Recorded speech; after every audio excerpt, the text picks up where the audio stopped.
All right, ladies and gentlemen, boys and girls of all ages, welcome to Friday Night Fights. I am your host, Wolf from Ajax. Now, usually on Friday Night Fights, we have a full episode list. We cover REL Division 2B this season, and we are the 44th best rated show in all of Rebel. So, there you go. What are we doing here? We have been asked to fill in. Apparently, there's a GMAN division. Let's see, for Season 12, Division 4F that we're looking at, they lost their coverage, and we wanted to get you guys just an update for your mid-season standings, kind of take a look at your games, take a look at your teams. This won't be our full show lineup. If you want to hear our full show lineup ever, if you're really bored, go check out one of our regular shows we do. So this is going to be a little bit different. I'm just going to briefly go into a little bit of your information.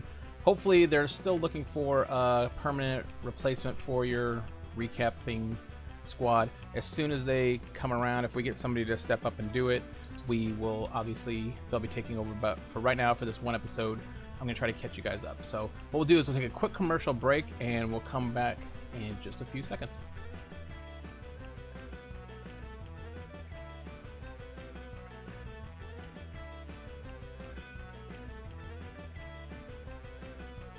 All right, welcome back to Friday Night Fights. This is, obviously, we're going to probably put this out on Sunday, but I didn't want to change our logo around, so this is technically Sunday Night Fights. What we're going to do is we're going to take a look at our scorecards, where we take a look at last week's results, see how you guys did, see what's going on. Let's start with, we don't have a main event because we couldn't pick your games last week, so this week we're going to take a look just in order. Looks like Breakneck Rampage 2-0 win over the Bob Brotherhood. Let's take a look here. This looks like Nurgle versus, I don't know, I have to see if this is Undead or if this is a Necro team. Let's take a look at some statistics here. Bob Brotherhood getting it done with ball possession in the opponent's half as well. 35 blocks, 45, 5 KOs inflicted, oh nice, and 3 injuries inflicted. 3 injuries inflicted back this way, and any deaths? 5 casual, ooh, I'm gonna guess that was a rough one. Breakneck Rampage. Who's the MVP of this game? It looks like Otto Sai, the zombie. Oh, that's a nice MVP pickup. You don't get that very often. I wonder what he rolled to get to the get his first skill. Let's see. Oh, Mighty Blow. There you go. Nice. Skill points pickup under 10 for the Bob Brotherhood. Breakneck Rampage going over 10, so not a bad day. Let's take a look at any results we have here that stand out in the dice logs. Armor not holding up very well for Breakneck Rampage. That's a bummer. Injury even worse. Casualty not much better. But 4 regens, can't beat that. Picking up no problems. Waking up after KOs about half, 50%. Foul appearance only doing, well, that's about average, right? 83%. That's right on.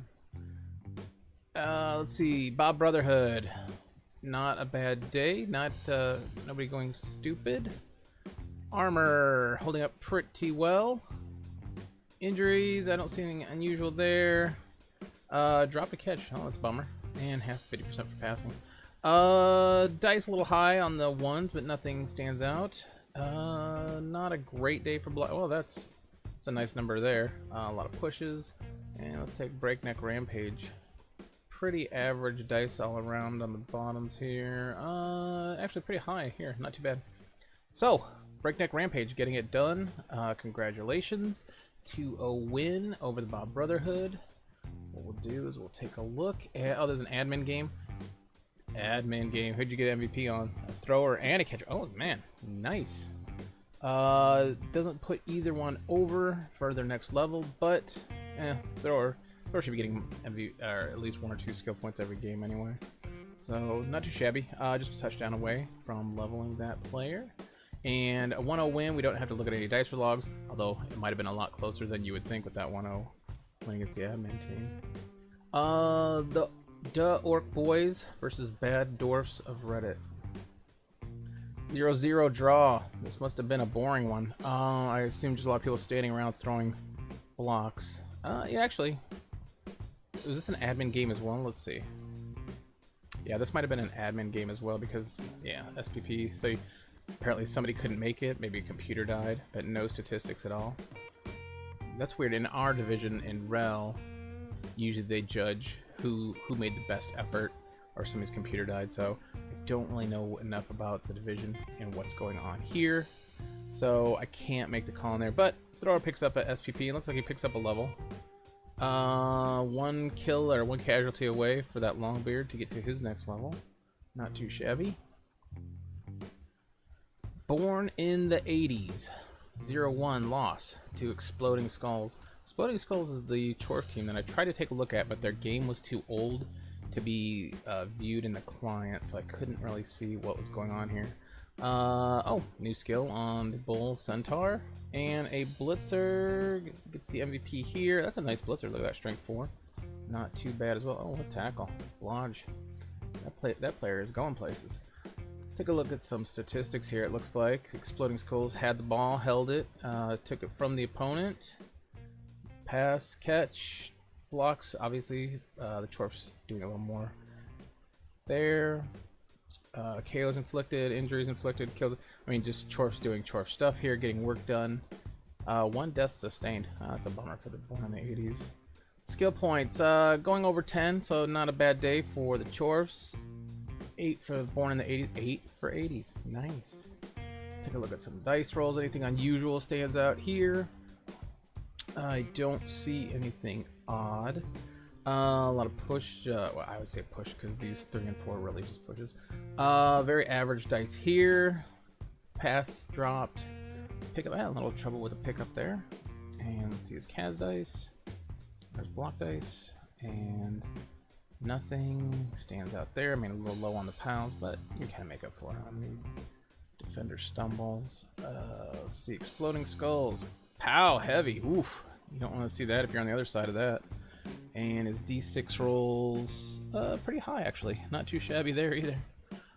So a good day all around for the Exploding Skulls. GFIs were good. Armor holding up a little less than you would expect, but that could be Hobgoblins as well. Injury rolls, those are holding up really well. Can't beat that. 1 for 8. Pickup, typical Chorf not picking up. I've been there before. I think I've been in like 10% pickup rate one game. So that is always the hardest part of playing Chorfs, is not losing the ball before you can even pick it up. Other than that, oh, 50% wild animal. That thing, 50%. Zoiks. You hate to see that as a Chorf coach, but on the other side of the ball, you're like, oh, thank you.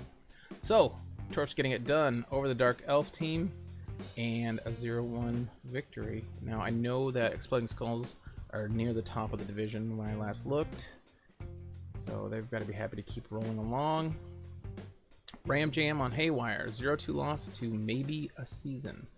I think Maybe a Season is the game I watched this week. Well, I'll talk about it here in a little bit, but they are a high elf team, and they are very pass happy from what I've seen so far. Orcs usually putting a beat down this early of a game, but one thing I know about the Maybe a Season is they have a lot of stat freaks on that team.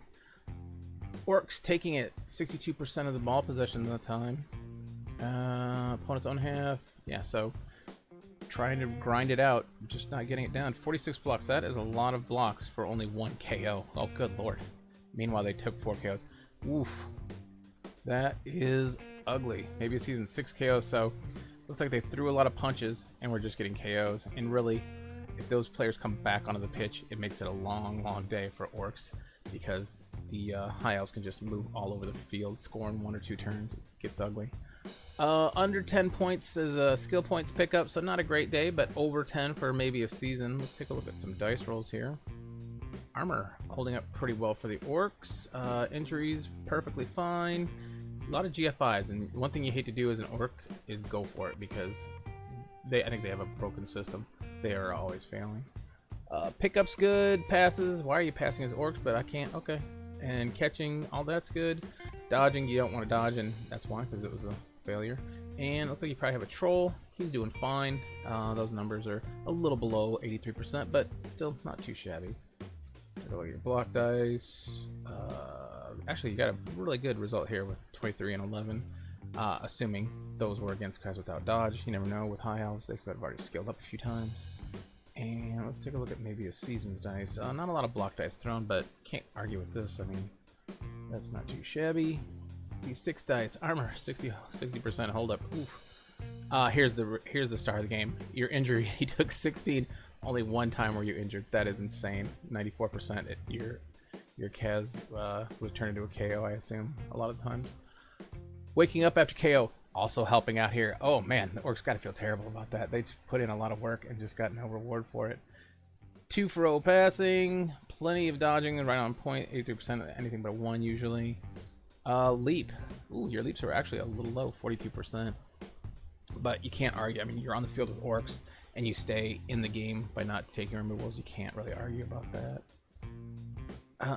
Let's take a look. Candyman faction, 1-2 loss to Not the Cats, #1. Boy, not the #1 choice for names. The Candy Mine faction, okay. Underworld versus, I'm going to say Skaven. That would make the most sense here. Ball possession. Skaven 50% ball possession. Now to me that's a little unusual. Usually Skaven can score 2 or 3 times in a game, but maybe this was just one where he was grinding it out. Of course you're playing against Underworld, so you're not used to having the strength advantage, so I'm sure you took a lot of advantage of that. Any deaths? No. Casualties? Sure. KOs? Sure. But then again, you only need a few players on the pitch for either team to score quickly. Oh, great day for pickup for the Candy Mine faction. Even though you lost, you went well over 10 points in skill points for the game. Same with Not the Cat. Not too shabby at all. Let's take a look here at some statistics. Maybe we can glean some information. Armor not doing its job, but you're hitting goblins, so that makes a lot of sense. Going for it, pretty good. Injury rolls pretty good. Not great, but not bad. Wake up after KO is terrible. Casualties, of course you don't want those. And catch 50%. Really stupid, a little lower. You'd hope for that to be right around 83%. Impact of the bomb. Somebody had a wizard with a bomb, or was he just throwing a bomb? It's interesting. I didn't get to see this game, so I can't tell you too much about it. Chainsaw, 1 for 1. I love a chainsaw. They'd never work for me, but I'd love to see them on the pitch. Let's see. Dice rolls were actually, you were a little low on the 6s, but you can't complain. I mean, this is not too bad. Although, everything's balanced, so I guess you were kind of low on the 6s here. Not a lot of blocks thrown, so hard to judge whether or not that was average. Not the Cat. Plenty of pows. That's unfortunate. I mean, you were just getting hammered onto the Underworld and just not letting them up, I would assume. And impact of the bomb. That's phenomenal. 5 failures, 6 successes. Sweet. Lightning and a lightning bolt. Man, this game had a little of everything. I gotta go back and watch this game. Oh, I can't. It's too late. It's been played too long ago. Dice here, not too bad. Highs 30, 2s. So yeah, overall, those dice don't look too bad. The one thing that stands out is just the Skaven probably not used to being in the position of being the hammer, and Underworld are definitely in position to be smashed on. So 1-2 win for you, not too shabby. Oh, here's an interesting one. Sigmar Blood Knights Rebel, 1-3 loss. 2, what is it? Bloody Bullies of Baria. Vampire team versus human team. Now, if this is, you guys are still pretty early. I don't know if you guys have had 1 or 2 seasons, but vampires early on are, if you've never played a lot of them, they're such a pain to deal with. You have to forget about setting up a cage and just work on your screening. And 68% ball possession. That's a lot of ball possession. KOs, a lot of injuries inflicted back.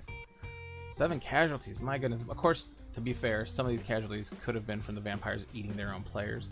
And 6 KOs. Just looking at these results, I would have guessed Sigmar Blood Knights would have won it. But then again, you only need a few vampires on the field to actually score a touchdown easily, or take the ball and score. Great day for skill points pickup on Sigmar Blood Knights, and actually a great day as well on the Bloody Bullies. So neither coach having a bad day with skill points, but somebody's got to win, somebody's got to lose.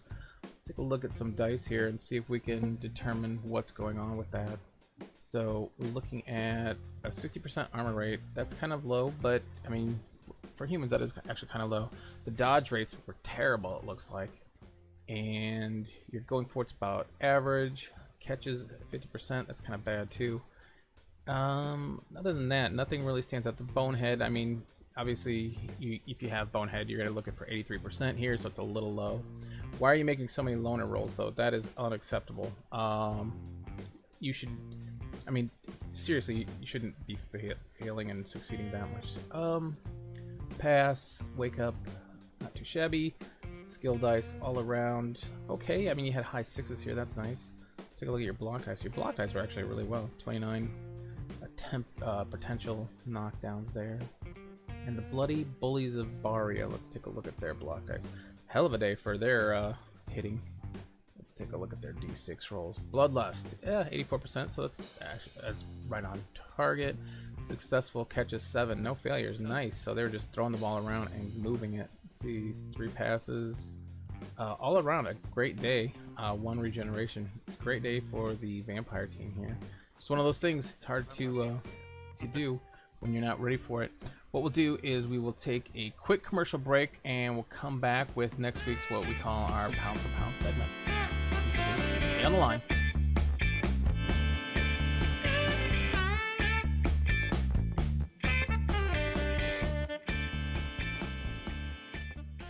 And welcome back to Friday Night Fights. I am Wolf from Ajax. Now joining me now is Supra. And Supra, are you in this division?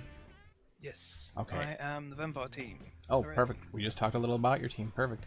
But you are going to try to help out when you can with coverage on this division.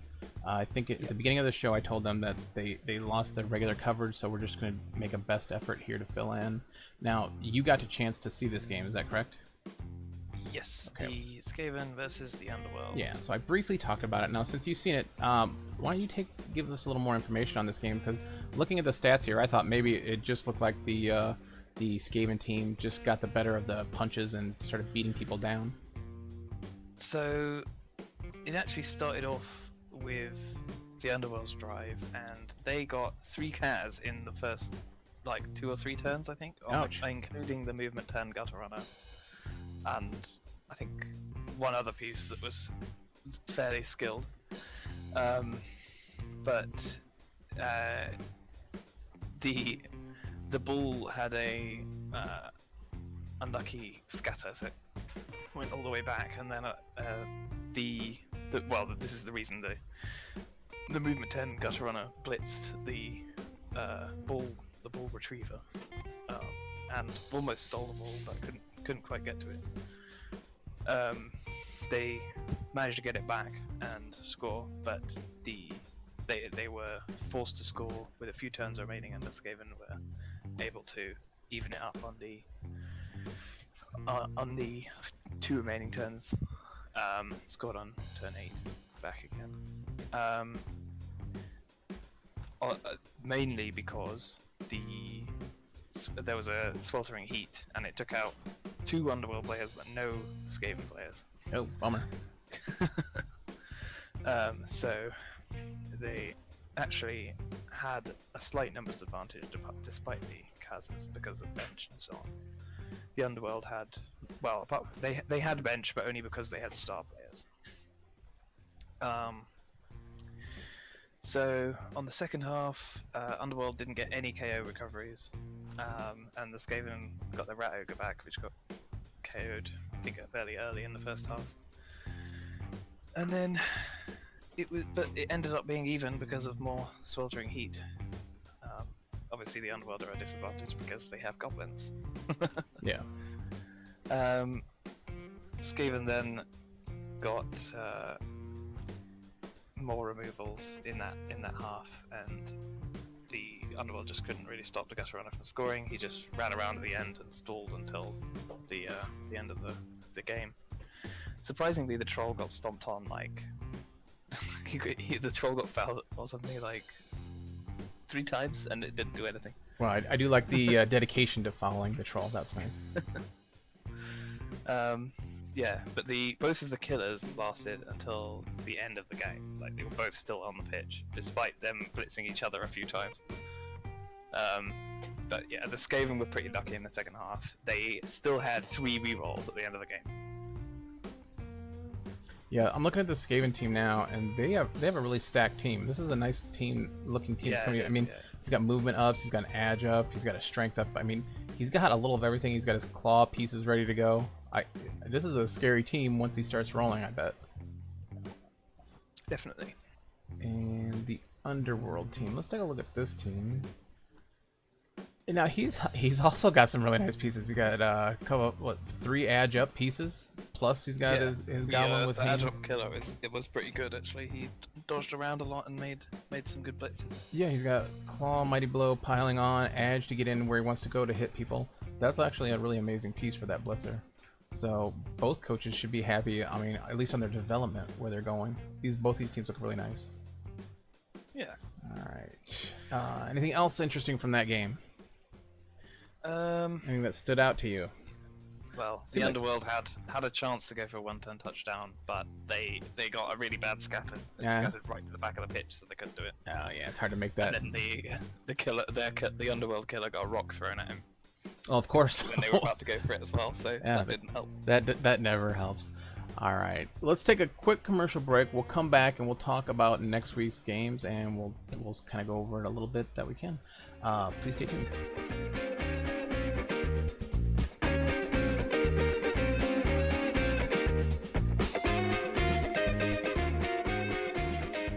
And welcome back to Friday Night Fights, special edition for people across the pond. Now, I was asked to fill in because a lot of people in GMAN are from the UK, and I happen to speak British. So people don't even notice my accent usually. So I'm very fluent in British. All right.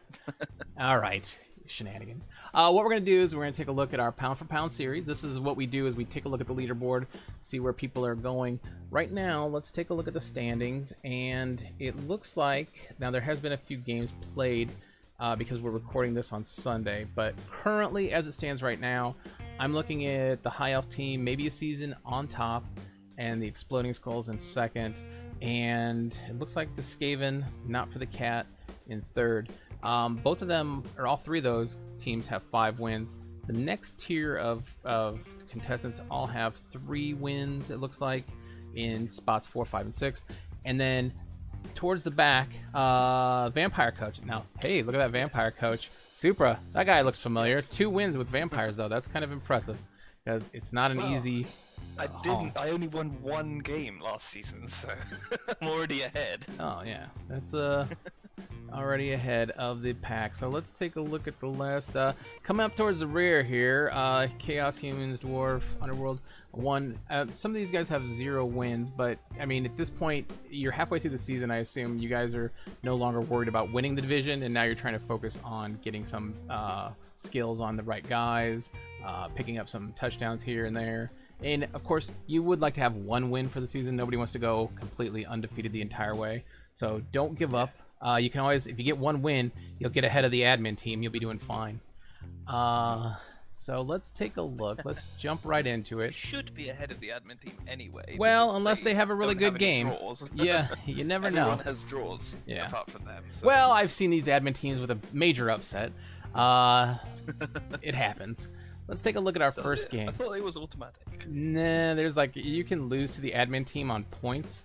Like, there's something weird where they give... Oh, on SOS? Yeah, it's like touchdown differential or something can change that around if you get no wins. Oh, right. Okay. All right, let's take a look at our first game. We're going to look at Atheist Alliance United versus Breakneck Rampage. Let me take a quick look here at both teams.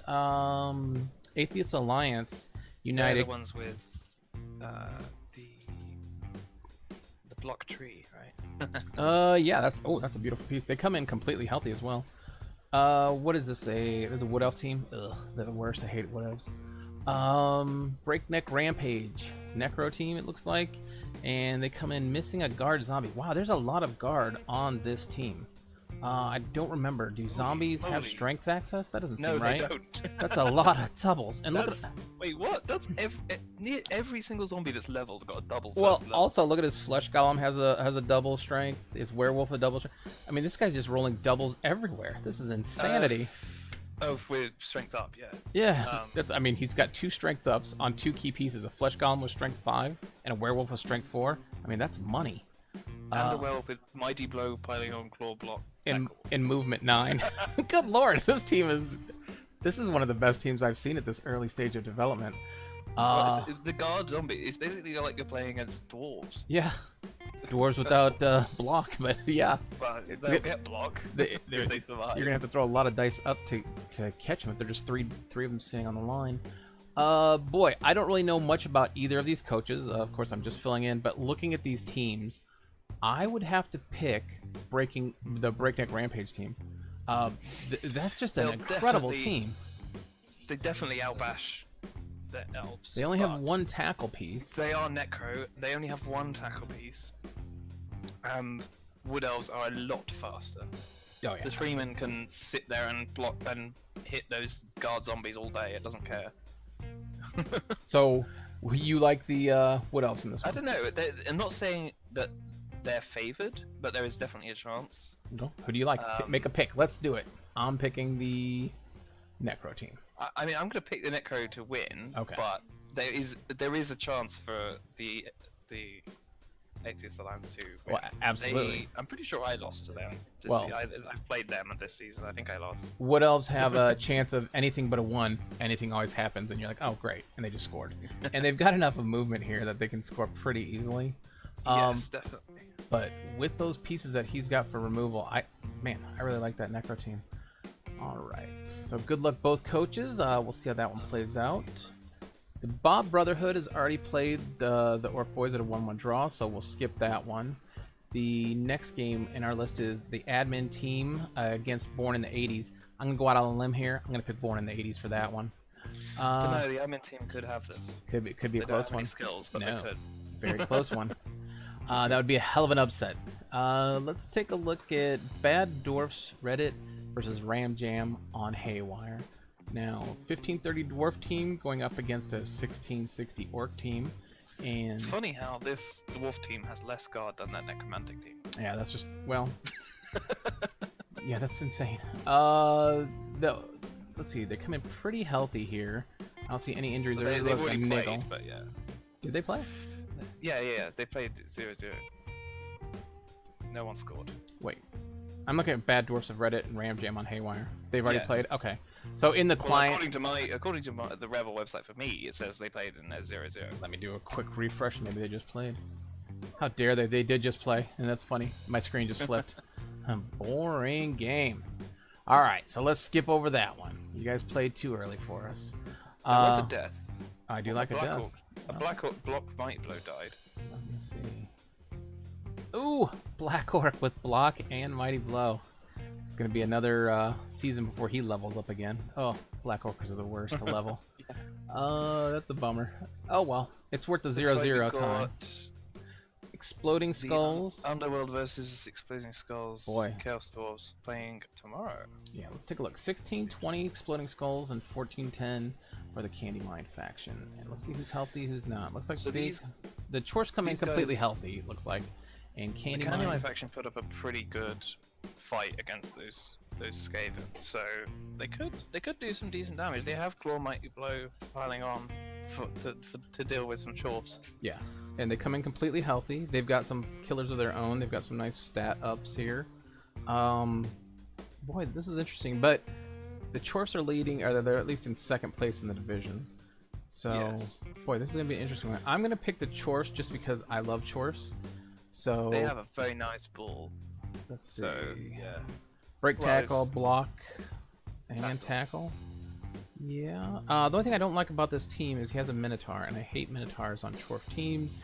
they aren't very good. No, if they had normal access to, if they were basically the Chaos Minotaur, Oh, then they'd be absolutely. great. That everybody would 'Cause take them. You can get But you get mutations on normals, yeah, but since it's not, But you need a double, and then if you get a double, you're taking block instead. So it's just never worth yeah, it. exactly. Um, There's a bit of contest. He's obviously he carry. I would assume he carries with the Hobgoblin Sure Hands.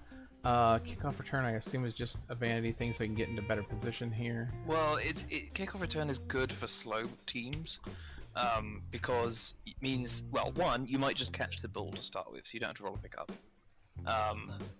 And sorry about that. That's okay.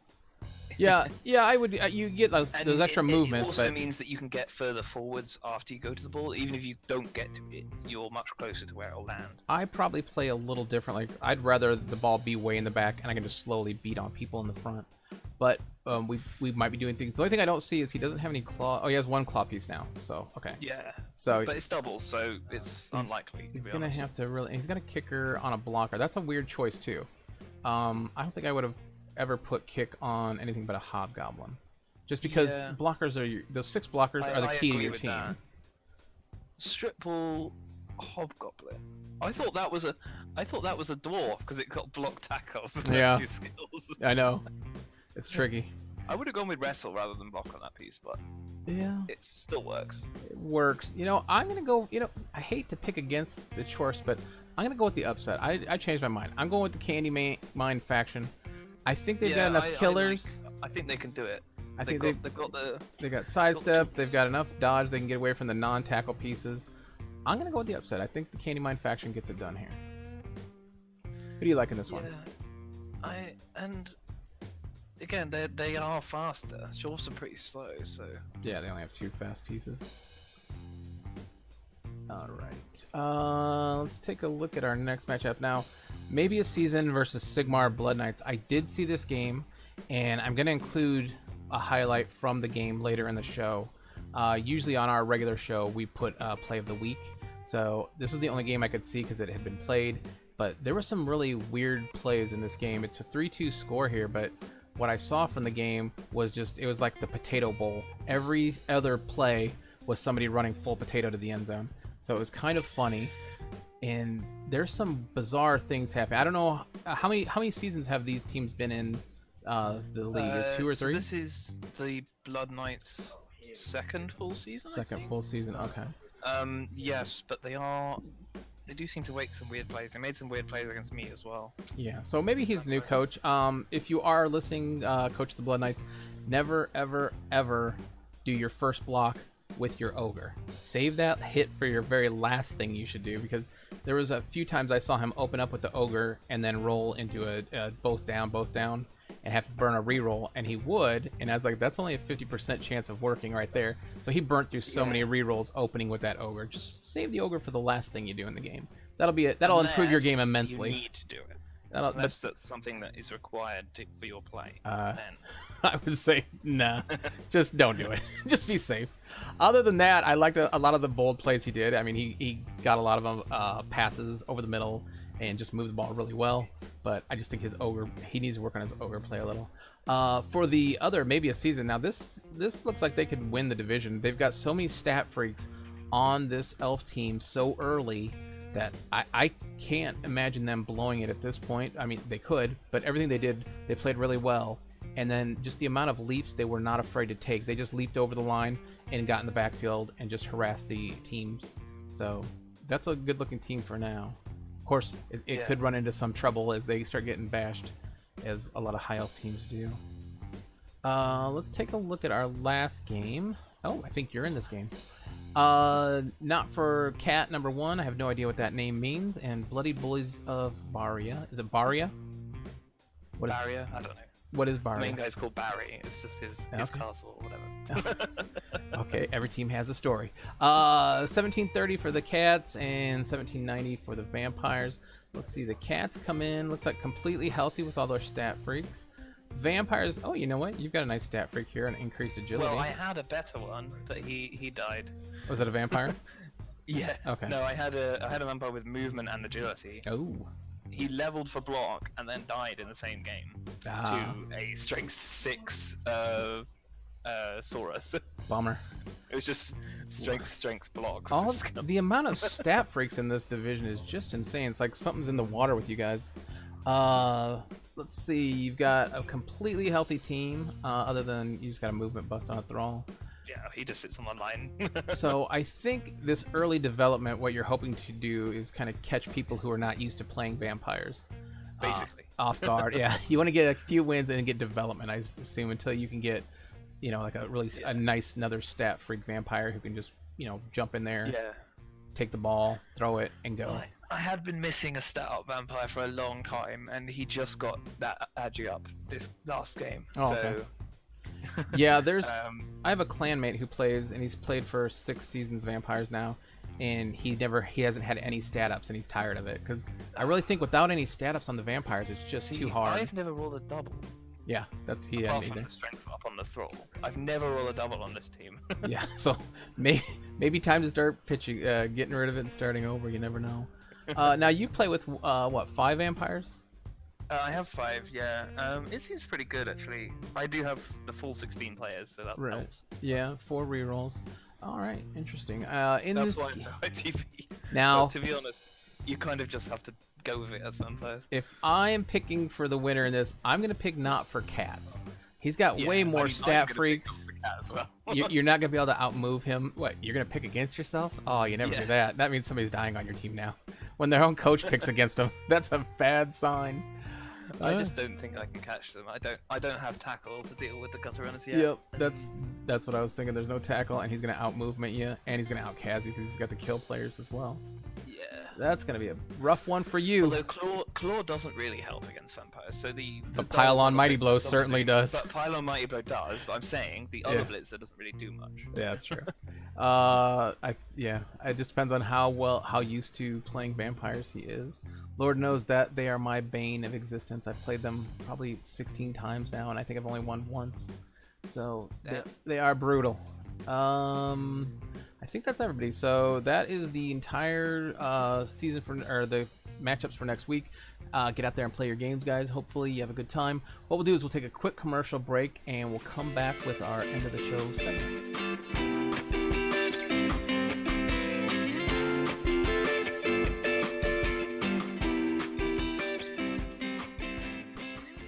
And welcome back to our final segment. This is usually the part of my show where we kind of sit around and talk about news about on Rebel. Now, with me, as you guys have heard already, is Supra. Supra, how's your season going so far? It's alright. It's a lot better than last season. Last season, I only won 1 game and lost every other one. So far, I'm on 2-2-2. So yeah, it's doing a lot. I'm doing a lot better than last season. Hey, it's hard work being a vampire, that's for sure. Now, news around Rebel. Hopefully, everybody that plays has heard. Rebel has a podcast. Have you heard their podcast? I haven't actually. Oh, Rebel has a podcast. If you listen to last week's episode, you'll hear a familiar voice on the show because I was their special guest host, and they gave me the official title. I am now the official unofficial uniform czar of Rebel. So kind of what I do is I critique people's logos, their colors, their schemes on their uniforms. Now, looking through your division, everybody has a terrible uniform. I didn't see anything interesting. So I won't go into too much. I won't bash you guys too much. I know you're probably not. You guys could care less about uniforms. But anyway, check out the Rebel podcast. They have the official Rebel podcast. Any other news? I think my uniform is fairly thematic. It's like a royal purple. No, it's horrifying. But we could do an entire show about mistakes that people make on this on uniform selection and how that affects your ability to win. Other news around Rebel. I know that clan leagues have started. Are you in a clan? Do you happen to play clan league? I am, yeah. Okay, there you go. I'm in Clan Division 5. We just. Oh, good. Awesome. I'm in Division 3 currently right now. Other news. I can't think of any other news around Rebel. I think Imperium is doing pretty well. People like it. Go join Imperium. It's fun. I haven't joined this season because I've been fairly busy, but I was in last season. Yeah, that's a good casual league. If you've only got a little time to play, you play one game. You don't have to play it like on a regular dedicated basis if you don't want to. Yeah, well, you can. You can just kind of jump in, jump out. It's not really one game, but you can play a league over. There's all sorts of things that you can play. If you have a free weekend, you can just play a league over one weekend. Yep. Or you can play it over 1 week, or you can play it over 6 weeks or whatever. Yeah. And then it's like a card game type thing.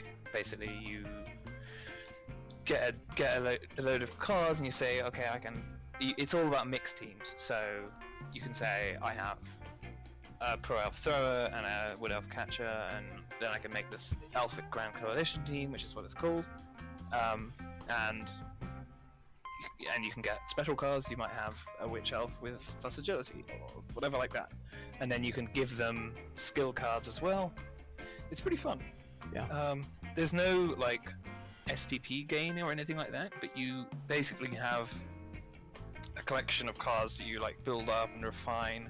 You can like dust them or whatever, like you can in card games like Hearthstone or whatever. And then it works pretty well. I like it. Yeah, it's really popular right now. All right, so everybody get your games in. Those of you at the top, keep trying to win, get that spot, the playoff spot. Those of you towards the bottom, maybe start thinking about how you can develop your team, keep that going. Now, we won't be back for another episode. We're going to try to find Supra a co-host to help carry the load right now. I know you guys lost your coverage person, but we are looking into it and trying to get you guys somebody that can do this on a weekly basis. So stay tuned for that. Any other parting words you want to tell the division, Supra? You've got the microphone. They're listening to you. Anybody you want to slam or trash talk while you're here? Well, I don't know. No. Don't be afraid. I think I'm fine.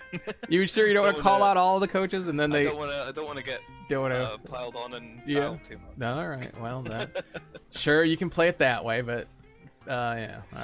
All right. Take care. Everybody, we will talk to you later.